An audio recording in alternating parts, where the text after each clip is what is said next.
He's an architect experienced in steel structures. Now Richard Gage is touring the country with a controversial message about September 11th. Richard Gage is here to show us why he's calling for a more thorough investigation into the collapse of the World Trade Center buildings. Thank you so much for joining us. You're very welcome. It's great to be here. Well, first of all, give us a little bit more about your background.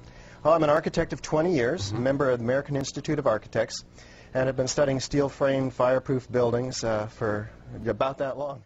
What is the official reason for the collapse of the World Trade Center towers? Well, we're told that the planes hit the buildings, and there was an explosion and a fire, and about an hour and a half later, in the case of the North Tower, the buildings collapsed due to structural weakening due to the fires. Fires in high-rises have never brought down a steel frame high-rise building. We have the evidence of the 10 key features of controlled demolition. In the case of Building 7, it collapses straight down into its own footprint at free fall speed in the first 100 feet. Symmetrically, smoothly, at free fall speed in the first 2.5 seconds. This is uncanny. There's 40,000 tons of structural steel designed to resist this collapse. Is it, what, a 47-story building? Yeah, it's just called Building 7, right a football field away from the Twin Towers. Okay, so what we're showing is left what happened. In fact, right is a controlled, where the people who made this happen used demolition. Indeed, and it's a direct comparison. So we have 700 architects and engineers demanding a new investigation. Almost every architect and engineer we show this information to agrees with us that these are controlled demolitions. Now, if that was a controlled demolition, would there not be any evidence at the ground level of explosives? What we find down there is pools of molten iron. Molten steel running down the channel rails. Like you're in a foundry. Yeah, like lava. Like lava from a volcano. The fires got very intense down there, and it actually melted beams where it was molten steel. Underground, it was still so hot that molten metal dripped down the sides of a wall. Heat literally melted them together.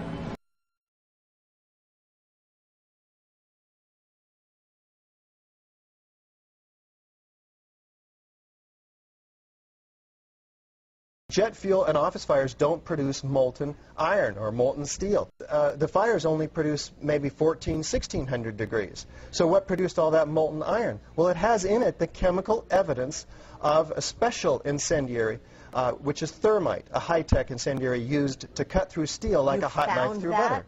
All of the dust throughout lower Manhattan, we have 4 to 6 inch thick layer of this dust, and throughout it we have evidence of tiny spheres, billions of them, several tons of previously molten iron. Well, how does that happen? The byproduct of thermite is molten iron, and it's dispersed throughout all of this dust. You were allowed to go in and get samples and examine it? There's plenty of dust. A lot of people have this dust, and 4 of these samples have been sent to physicist Stephen Jones, formerly of Brigham Young University. And they find in it not only these spheres, which others have found too, USGS, R.J. Lee, doing toxicological studies. These spheres have iron, aluminum, fluorine, manganese, very unusual elements associated only with thermite. And there's small chips of unignited thermite as well. This is very high-tech thermite, nanothermite. It's not found in a cave in Afghanistan. Did Al-Qaeda have access to these highly secure buildings? Probably not. Did they have access to sophisticated nanothermite, where the particles are 1,000 times smaller than a human hair? Probably not. We have 700 architects and engineers demanding a real investigation. We don't have the whole theory as to how this happened, who did it, why. Then let me ask you, I'm person X. I want to place something in one of those buildings.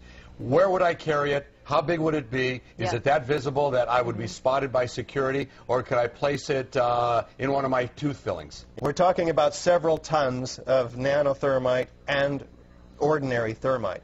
One would have to have access through security.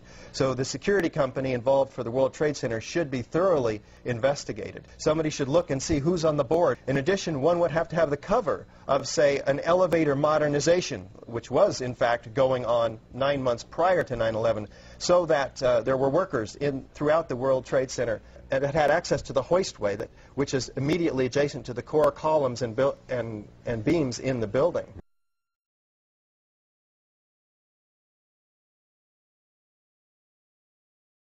You're not trying to freak out the country, but you can't help but feel a little freaked out by this. Yeah, you're getting it. Yeah. And of course, this is something we want to talk with you about a whole lot more, and we're out of time. But we do have a great deal of information on our website, kmph.com. Thank you very much for your time today. You're so welcome. Thank you for opening joining us. up a lot to think about.